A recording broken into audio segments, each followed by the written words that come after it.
Okay, so this is just a little example of how you use the quadratic formula. In the front of your exam, you will find this on your formula sheet. If ax squared plus bx plus c equals 0, then we can work out the value of x that will make this true using this lovely formula, negative b plus or minus the square root of b squared minus 4ac divided by 2a. And we're going to try and use that formula on this example here.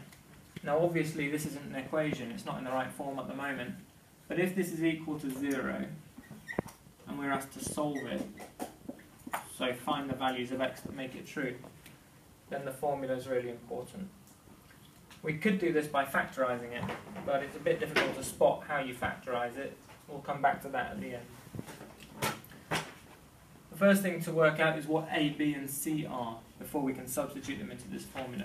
In this case, a is the number before the x squared, so that's 5. A equals 5. B is the number in front of the x, so that is 17.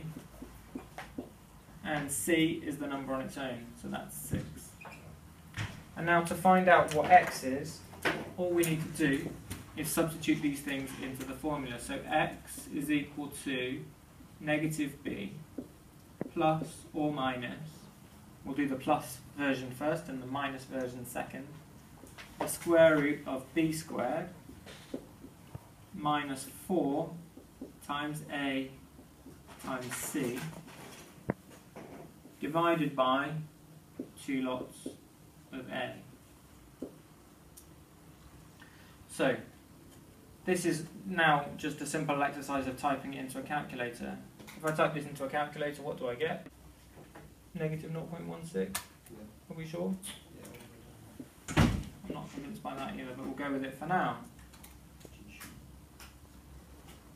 We also need to find the negative version, so x equals negative 17 minus the square root of 17 squared minus 4 times 5 times 6, all divided by 2 times 5. What was it, 13? 0.4. It is 0.4. 0.4 sounds better. So that's 2 for me. And I think you'll find that this one with a minus in it is going to be... Has anyone done it? You can just go back on your calculator and press the minus button instead of the plus button. I think the answer is going to be negative 3 anyway. So the two answers that we get are negative 0.4 and negative 3. If we do go back to this and decide that actually we want to try and factorise it, the equation is 5x squared plus 17x is plus 6.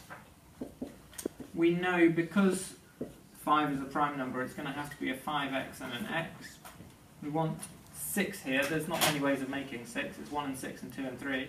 But I need 17 x's altogether. So one way of doing it seems to me to get as many x's as possible using this 5. If I did a 3 here, I'd get 15. And another 2 makes 17. So that seems to work. 5x plus 2, x plus 3. And if this is equal to 0, we know that 5x plus 2 must equal 0, or x plus 3 must equal to 0, in which case 5x equals minus 2, x equals minus 2/5, or x equals minus 3. And actually, if you notice, these two answers are the same as these two answers. So whichever way you want to have a go, you'll get the same answer.